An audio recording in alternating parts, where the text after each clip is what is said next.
Hey, the nice thing about having a Saturday show is I kind of get to do what I want to do. And Ted Luckenbill, good morning, Ted. Good morning. Ted was the forward the night that Chamberlain scored 100 points, and he's a very good friend of mine. We worked together for many, many years, and he was my boss. I was his boss. We were each other's boss. We hated the business we were in. We hated the people we were in. You know all the deal.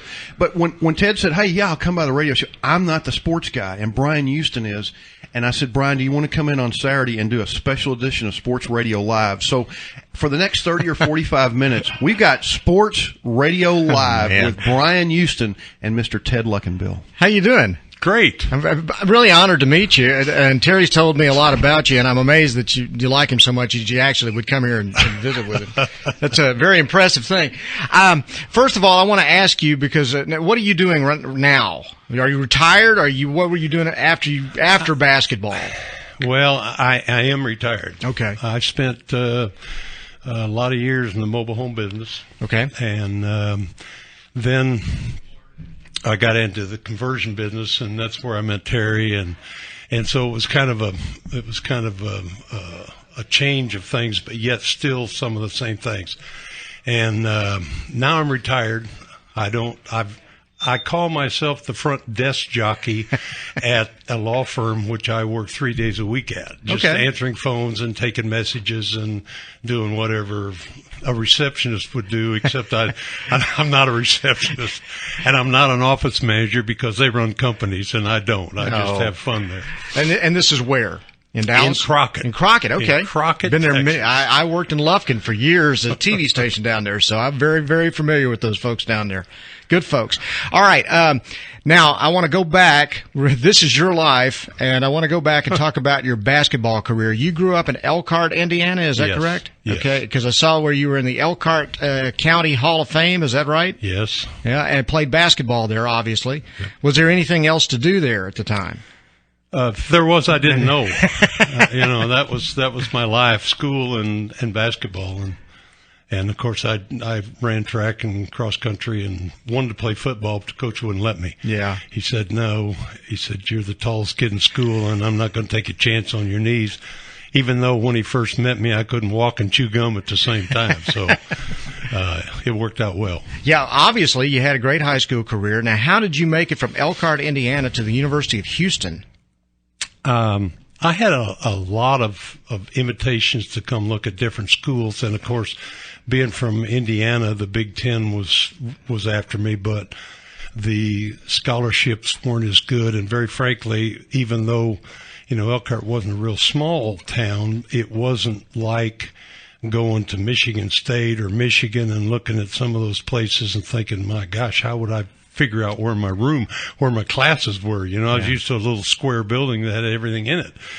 And so, and I had gone to several different colleges around the country, just visiting and looking and so forth. And Guy Lewis, who was in his second year at the University of Houston at the time, had come up for the All-Star game, the Kentucky-Indiana All-Star game, and I still hadn't made a choice at that point.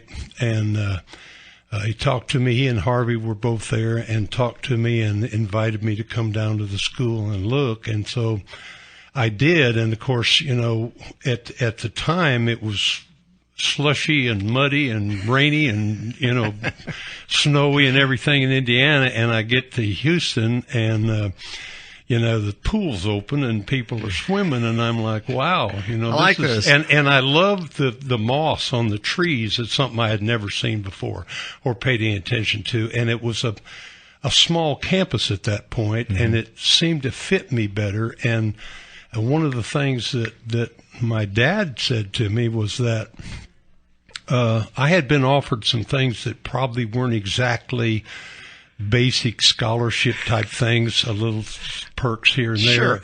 And a funny thing, because I talked about that to Guy Lewis, and he said, I will guarantee you a full scholarship. And that scholarship, when you come to Houston, is yours whether you play, whether you get injured, what happens to you, you have a scholarship. And I had a friend that was a year ahead of me in high school that went to IU, and he got hurt.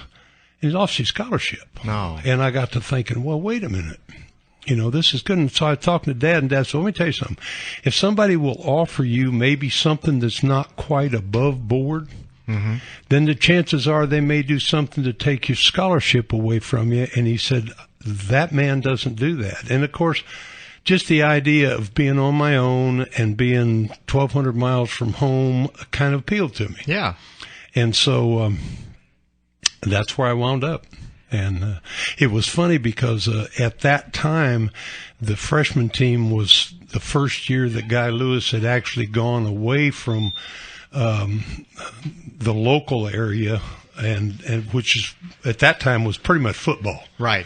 And, there were some basketball players there and some talent there, but, TSU, which was at that time a black university next to the U of H, and I didn't know it when I went there, we had no brothers. Right. I mean, I'm like, where are they? What are we going to do? Across the tracks. And I was, and of course I was, used to playing with blacks and whites and so forth, and I was shocked to find out that the U of H was segregated, and it was privately owned at the time, and so they could do what they wanted to. Sure. But he went to the Midwest and to New York and Pennsylvania, and we had like 4 or 5 freshmen from Indiana and Illinois, and one from Johnstown, Pennsylvania, and one from New York, and a couple local kids that had been, Texas All-Stars or something that like to play zone defenses and shoot from range, and so our freshman team used to kill the varsity because they didn't understand. Y'all knew how to play basketball. Yeah, and it drove Harvey Pate crazy because he was like a Hank Iba type guy who thought you ought to pass it at least 10 or 12 times until somebody got a layup or until you took a shot every 4 minutes. Yeah. So it was one of those kind of deals where we drove him crazy. I bet. Slow down, take your time, and of course we didn't, and we could rebound and go. So the first edition of Phi Slamma Jamma already. Well, that's why I said, I probably was the first Cougar to dunk a basketball in the game, and so I said, it's not fair to push Phi Slamma Jamma that far ahead because I did jam a few. But at any rate, y'all had a pretty good basketball team. I'm taking it. We did. My senior year, my sophomore and junior year, we weren't eligible for the big tournament. Well, when we're freshmen, we couldn't play varsity ball, so as we played junior colleges, Tyler and Kilgore and some of the other junior colleges around were our schedule, and so it was a deal to play against the varsity in scrimmages and so forth. But it was, I don't know, it was a neat deal when we got to be sophomores because 3 of the starting team as sophomores were sophomores. I mean, on the varsity were sophomores. And we were in the Missouri Valley Conference, which at that time had Cincinnati with Oscar Robertson and Bradley that had Chet Walker, who just got inducted into the Hall of Fame. Sure. And of course they had Chet the Jet and Tim the Rim and Mac the Knife, all from Bradley, and then they had Oscar and whoever else with him, which didn't matter because and they were in the top 1 or 2 or 3 the entire time we played. My senior year, we became independent. We got out of the Missouri Valley and became independent because their thoughts were getting into the Southwest Conference, right? Which eventually happened. But as an independent, we had a good record and got in as one of the additional teams that had to have a playoff game with somebody else before we got actually into the brackets. And we played Marquette, and we beat Marquette. Wow. Okay. And so then our next game was with Kansas State. And Gary had a terrible game. I didn't have a very good game. I fouled out, and we got beat. But at least we made it to the NCAA, which was the first time that the U of H had gotten to the NCAA. And so, it was sad because, we felt like we were better than we were. We just got caught in one of those games Sure. where, the two leading scorers on the team, I had a guy guarding me that decided that anytime I made a drop step toward the basket, he'd fall down, and they called offensive charging on me. They were flopping them too. If we were playing today, Great. I could have run over him and it'd have been all right, but not then. That's just wrong. Yeah. So anyway, that was the end of that, and then I was lucky enough to get drafted by the Warriors. Well, I was going to ask you about that because how prevalent was that when you were playing basketball for guys to actually think about going on and playing professional basketball? Because I know that the number of teams was probably a third of what they are now. 9. Yeah, that's what I thought. And they were all up in the east and in the central part of the country. Well, they had St. Louis and Cincinnati, I guess. Cincinnati, Chicago, St. Louis. And some things of that nature. Right. Thank you. And then the Knicks and the Celtics and all those obviously were around. And Terry just brought me coffee. I probably need it like I need a hole in my head. But I'll go get it for you. I'll drink it anyway. But the only team west of St. Louis was actually L.A. Right. And the Lakers were out there. But so they had already moved from Minneapolis then. Okay. Yes. All right. And they had, of course, West and Baylor and that bunch. Mm-hmm. And so it was a neat situation for me, and I had spent No, go ahead. I was going to ask you a question on this. Okay. So you get drafted by Philadelphia's Warriors. All right. How much was your first contract? I'll tell you what, I was really excited. I thought they're going to pay me to do this. Yeah, this kinda. is awesome. $8,000 a year. $8,000 a year. Yeah, I got a contract for $8,000. I thought, well, that's a lot of money. They get paid that per quarter now. I think they get paid per minute. And that may be. Some of them do. I was looking at this at the different teams and on the internet the other day, and I found their score or their salaries. Yeah, it depressed you, didn't it? I was looking at it, and I said, here's a team that doesn't have that big a payroll, but they don't have a single player under $500,000. Yeah. And I'm like, wow. And those guys that are under $500,000 are absolute dogs. They can't play. Yeah. I was talking to Al Addles, who's he's an executive vice president with the Golden State Warriors now. And was with him from the start, from when he was right out of college in Philadelphia. But he said it's kind of funny. He said, I'll give you an example. Chamberlain's Bentley that he went to Europe and had custom made for him cost him about $26,000.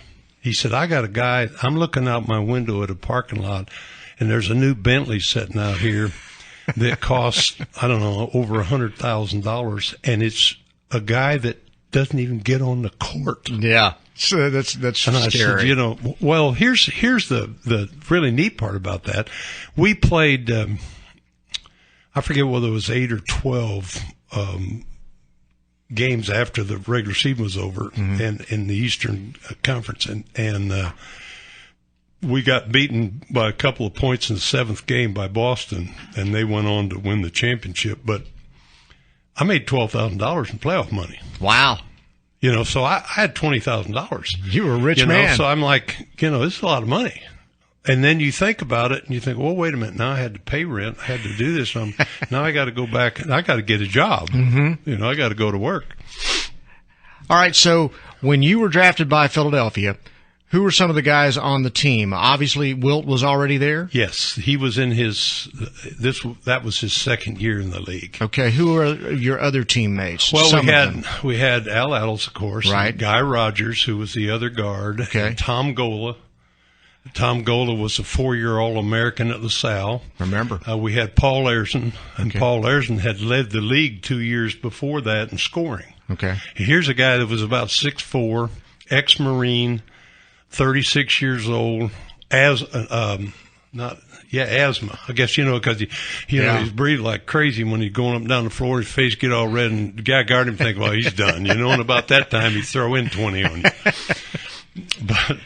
But and he had bad nights. Right. I mean, I saw Paul go 0 for 20 one night, and I patted him on the back in the dressing room after the game was over and said, rough night, Paul. And he said, no sense in crying over spilt milk. They'll go in tomorrow. Just a pro. Yeah. Just a pro. What was Chamberlain like? There was so many sides to him, depending on who he was with or who he was around or what was going on. He, for some reason, I think it all started on an airplane flight during exhibition season my rookie year. And we're on the airplane. They got the sport jacket on and slacks, and I'm wearing white socks. What the hell? I came from college. What do I know?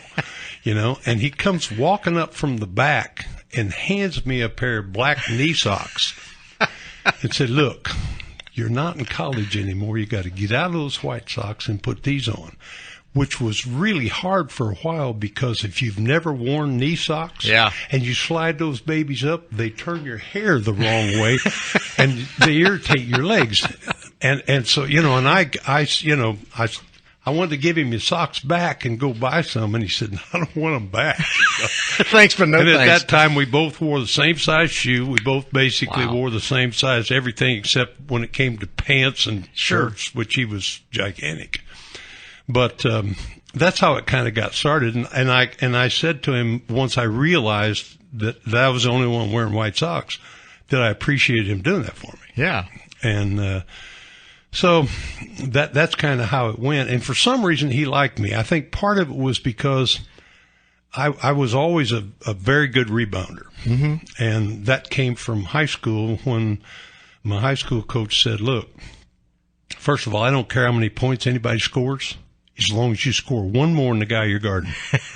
And if we do that, we're going to win 5-0 or 10-5, But the point is you got to control your area. And he said, you need to be able to learn how to block out so it doesn't matter who's there. You get them blocked out far enough that you can get the ball off the floor if you need to. Mm-hmm. And then worked with me a lot on my jumping ability and did things to me that you can't do today or you go to jail, All right. I want to go back because it was just recently that they had celebrated the 50th anniversary of Wilt Chamberlain scoring 100 points in a ball game against the Knicks in Hershey, Pennsylvania. Tell me what you remember of that night. There's so many different stories about, what he did, and he made this story up about shooting in the shooting gallery that afternoon at the deal and knocking down all that. That just didn't happen. There's lots of legend. He almost didn't get there in time for the game. He was in New York. Why do I know there's a woman involved in this story somewhere? I'm not going that far. I'm not going that far.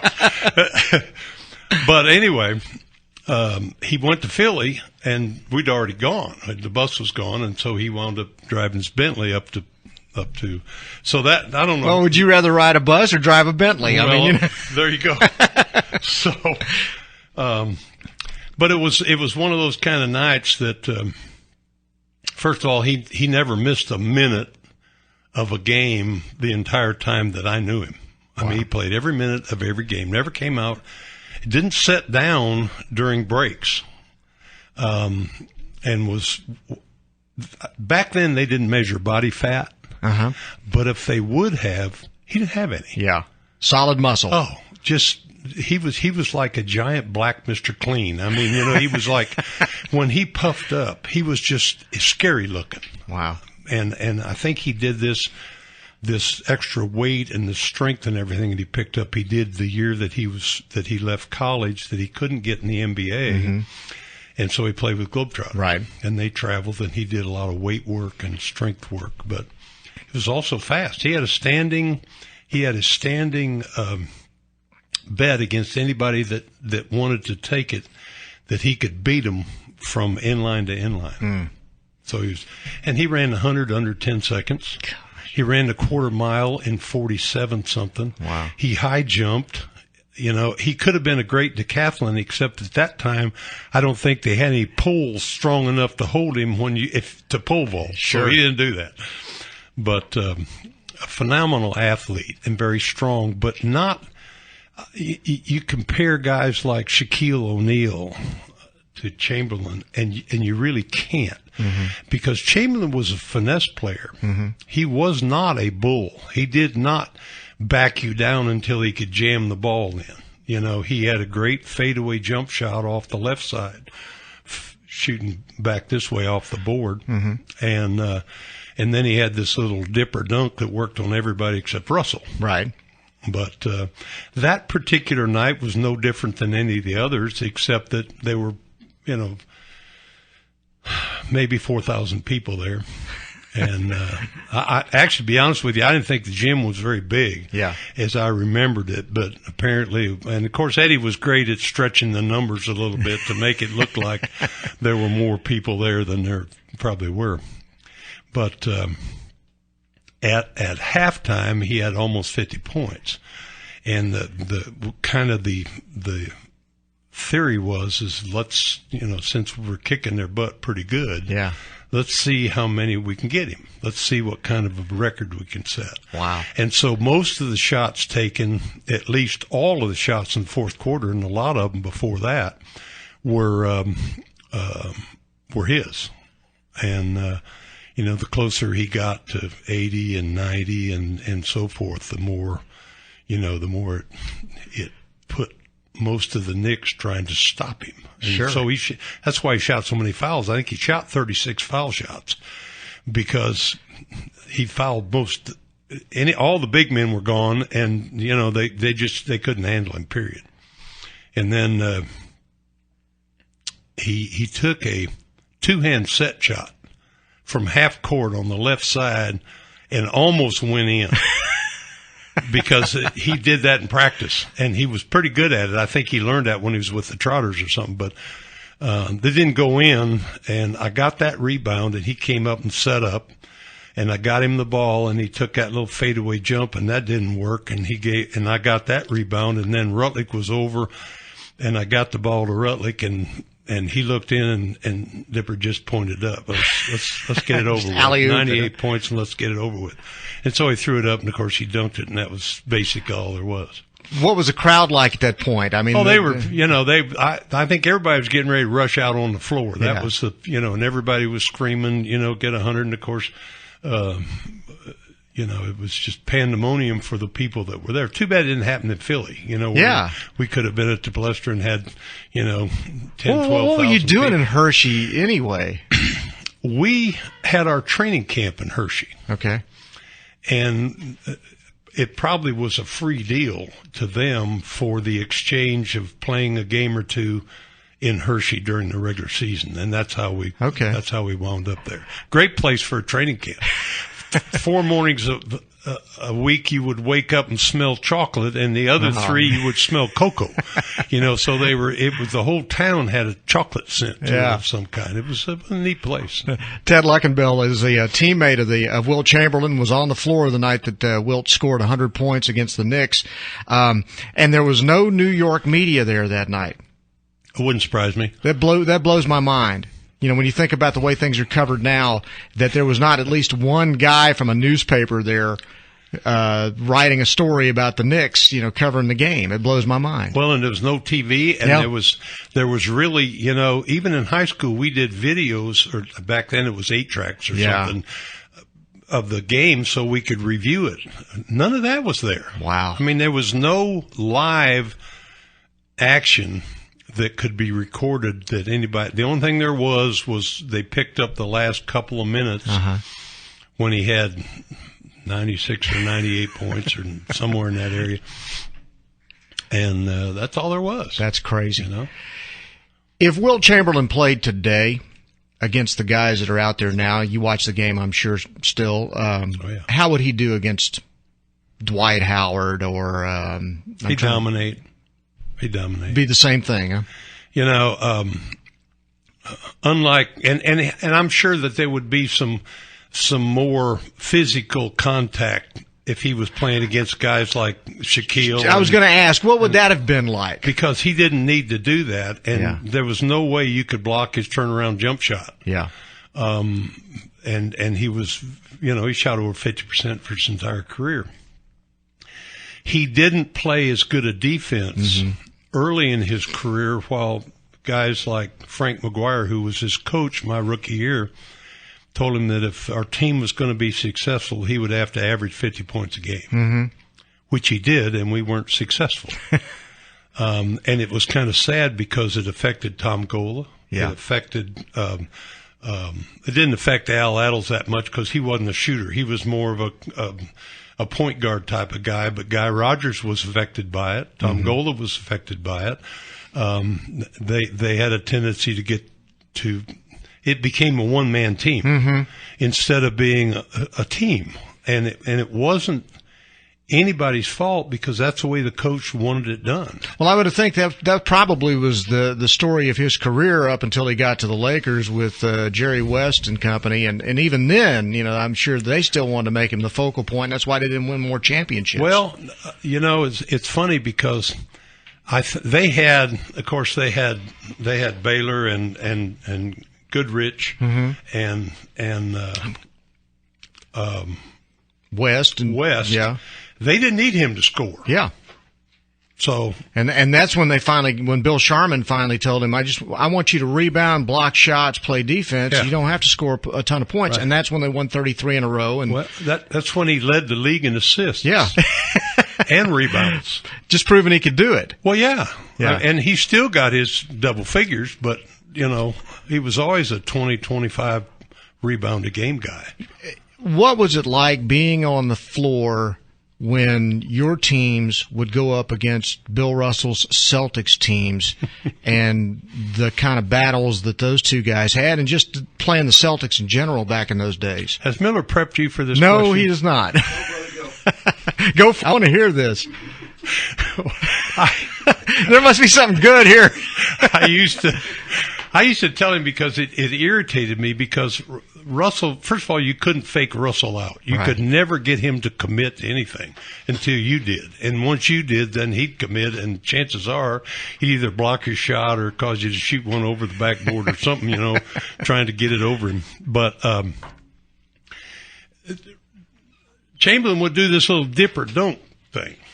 And when he did it, you couldn't do that to Russell because Russell would jump up in front of the basket and block his shot. Yeah. And I told him in the dressing room at halftime, first time I saw it happen, I said, break his hands off. Turn around and break his hands off. Don't let him do that to you. He can't stop you. Not unless you keep doing this crazy dip or dunk stuff. Turn around and... I said, I'll tell you what, if I was you, that he wouldn't have any hands. If he did, he'd get them out of the way the next time. But that's just the way he was. He was not violent. He didn't do that. Now, Boston and Philly had some tremendous games against each other. Back in those days, you could hit somebody and not get fined too badly and not get kicked out. And real men played basketball back in those days. It was physical. Everybody wore hip pads. We had we had hip pads inside our trunks to keep from getting hip pointers and things of that nature when we banged in. But I was in the game one day, and it was my rotating back on a particular play, and I was weak man back on the offside. And I came back, and Russell got a rebound, threw it out to Cousy, and Cousy always dribbled the ball real high. Yeah. And he come charging down the court, and I'm backpedaling, and he's dribbling the ball, and it's got to be, almost to my chest and I'm thinking, wow, I'm going to get it. I can get that ball.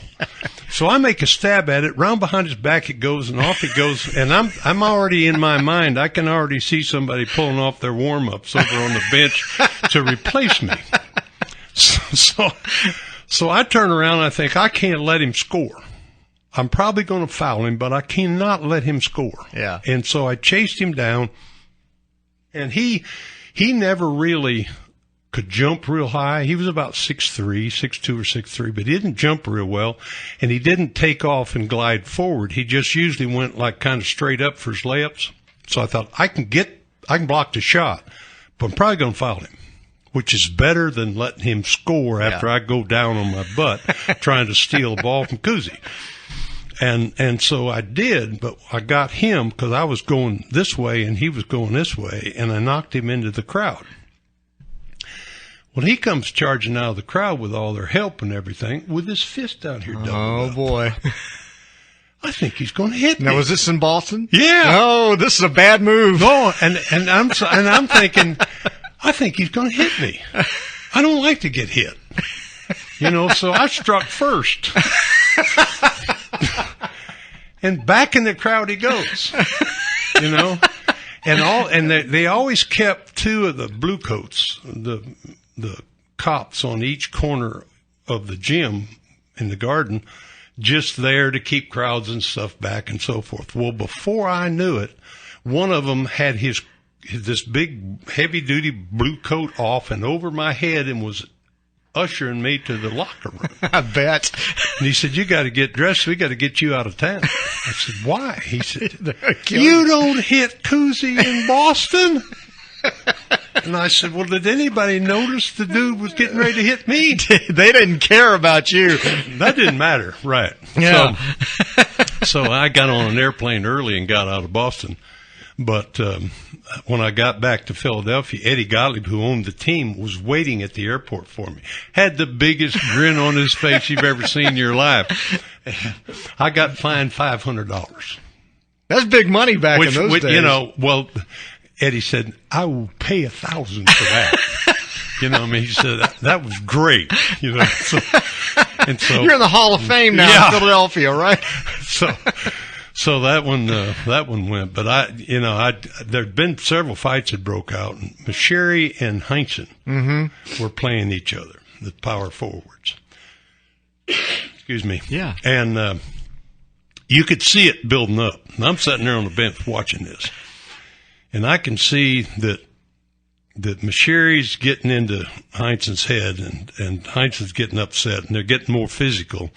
And so I'm watching, I'm not watching the game. I'm watching this because I know something's going to happen.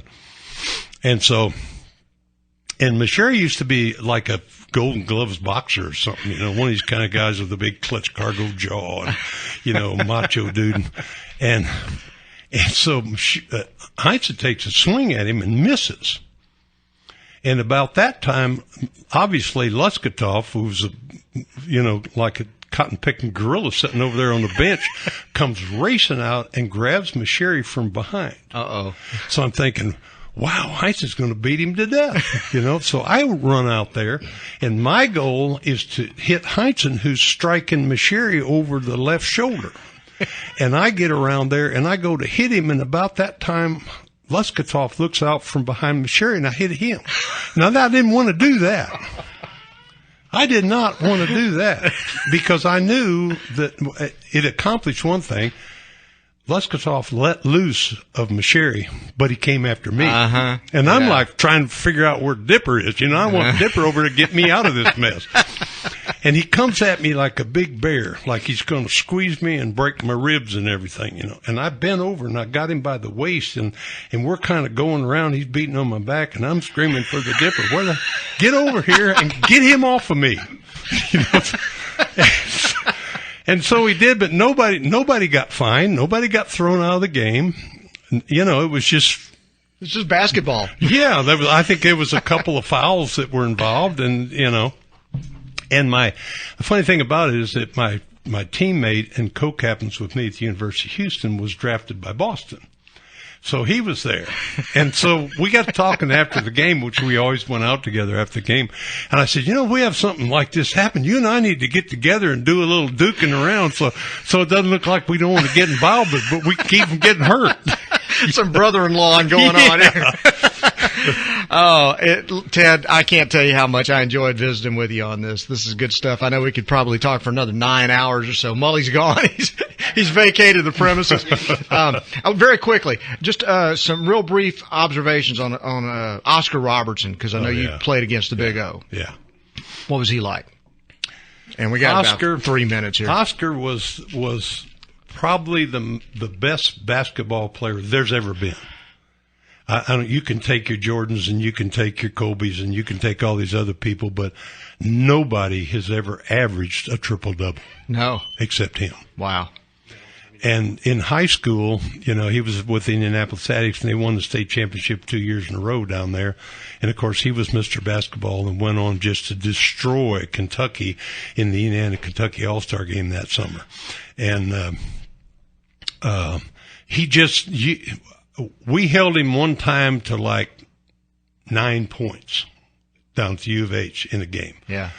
But he probably had 25 assists, and got 15 rebounds. I mean, he had so much game that it didn't matter what was going on. You just couldn't beat that team because of his ability to share the basketball when he needed to. And when he needed to, he could go to the boards. A heck of a rebounder, but he played point guard. Yeah. Yeah. At 6'5". Terry, you want me to just take this to 9, or what do you want to do? I want to ask you. No, I don't want to do that. I won't do that. But you see basketball now, and what it's become. What do you think of the game, the way it's played today? Well, there's so many things I don't like about it at the pro game, and it's even getting a little bit more that way in college. But first of all, the palming the basketball, that drives me nuts. I mean, it's not just kinda. I mean, when people go to switch dress from one side to the other, they don't dribble the basketball over to the other hand. They carry it over. They do that in high school now. I know it. And so there's no such thing as palming the basketball. That's gone. That's history. The other thing I noticed about the program, and of course the lane's gotten so wide as a result of guys like Chamberlain and Russell and some of those guys that they kept spreading the lane out, trying to keep them away from the basket as much as they could. But nobody pays any attention to the 3-second line, except on defense. Defensive 3 seconds. Yes. So if the defensive guy's in there for 3 seconds, you can't do that. But we don't worry about the offensive guy. And I watched a game the other night, and I swear the guy never got both feet out of the lane the whole entire time his team was on that end of the floor. Just camped out in there. He made an effort. He put one foot out, but he never got the other one out. And he just moved around, cheating on the 3-second, and nobody even looked at it.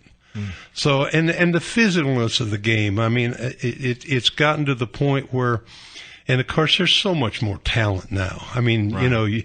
When I was playing, you very seldom ever saw people dunk. Baylor, I never saw Baylor dunk a basketball. I never saw Jerry West dunk one, but he could. He could have. You saw Russell and Chamberlain dunk on a regular basis, and sometimes Walt Bellamy, but you never saw guards. Oscar could have dunked the ball with 2 hands backwards over his head, but he never did. It was more of a finesse game than a power game. Yeah. And, of course, that's proven by Chamberlain. Never fouled out of a game in his life. Yeah. Never did. And yet he played every minute of every one that I think he played like 99% of every minute that he was in the NBA. That's incredible. I mean, it's just unbelievable. So.